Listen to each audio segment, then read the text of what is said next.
हम करते हैं ये क्वेश्चन, ठीक है। ये कंफ्यूजिंग सा क्वेश्चन है। हाँ, अगर मैंने क्वेश्चन रीड किया तो डेफिनेटली आप इसका आंसर अभी बता देंगे, बट एग्जाम में कोई नहीं आएगा आपके पास। एग्जाम में बच्चों ने रीड भी अपने आप करना होता है और उसको समझना भी अपने आप होता है, करना भी अपने आप होता है। तो आप अपने आप रीड कीजिए और देखिए क्या इसका आंसर सेम आएगा। वीडियो को पॉज कर दीजिए, इसका आंसर मुझे कमेंट में जरूर बताइएगा। फर्स्ट का आपने क्या आंसर लिखा और सेकंड का क्या आंसर लिखा, ठीक है।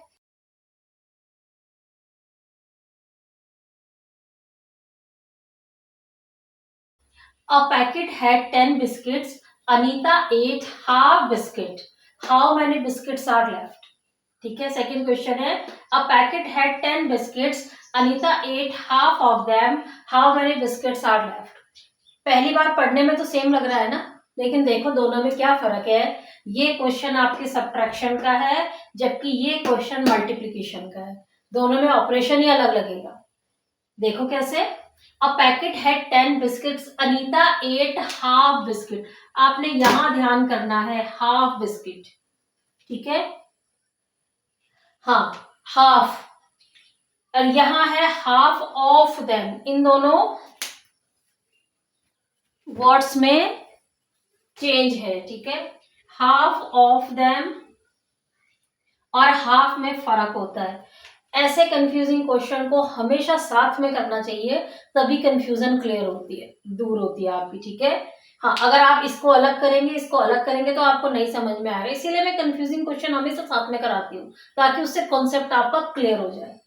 तो अ packet had 10 biscuits, Anita ate half biscuit. Anita ने हाफ खा लिया। कितने बिस्किट थे पहले? 10। अनीता ने हाफ बिस्किट खा लिए, तो आप हाफ को यहाँ माइनस करेंगे तो कितना आएगा आपके पास? 9.5। हाँ, इसको करना कैसे, इसे डायरेक्ट ऐसे नहीं करना, क्योंकि इसे हम वर्ड प्रॉब्लम कहते हैं। इंग्लिश के सेंटेंसेस में हमें क्वेश्चन मिला है, ठीक है।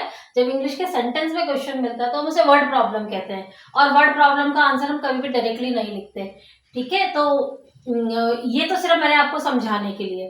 तो ये क्या है आपका, हाफ, 10 में से हाफ आप माइनस करेंगे। अनीता ने हाफ बिस्किट खा लिया, तो ऑब्वियसली आप माइनस करेंगे, ठीक है। यहाँ पर देखिए, अ packet had 10 biscuits, Anita ate half of them. Half of them, उनमें से हाफ खा लिया। ऑफ का मतलब क्या होता है, देखो कितने बचेंगे उसके पास। Anita ate half of them.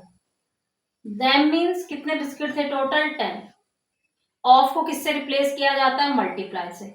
Half into 10। अब ये कैंसिल करना आपको आता ही होगा। 5 1 जा 5। उसमें से जो 10 बिस्किट थे उसमें से हाफ अनीता ने खा लिया, तो हाउ मेनी आर लेफ्ट?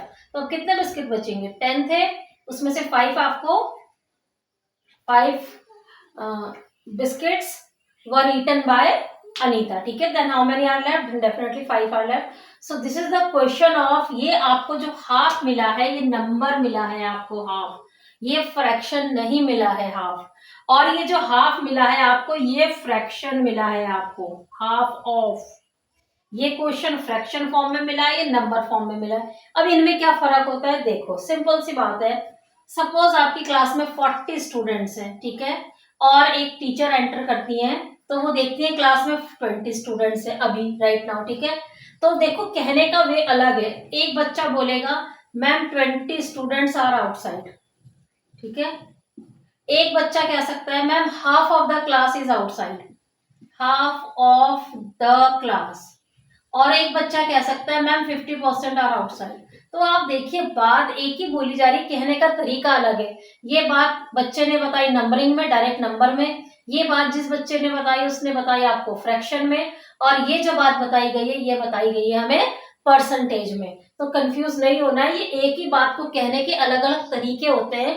जो हमें परसेंटेज पढ़ाई जाती है, फ्रैक्शन पढ़ाया जाता है, या सिंपल वर्ड प्रॉब्लम पढ़ाई जाती है नंबरिंग वाली, वो सिर्फ हमारी बात करने का तरीका अलग है, अदरवाइज बातें वो सेम ही। अगर आप इस चीज को समझ गए, फिर आपको मैथ्स कभी भी टफ नहीं लगेगी। और मुझे कमेंट करके जरूर बताइएगा आपने आंसर क्या सोचा था दोनों का।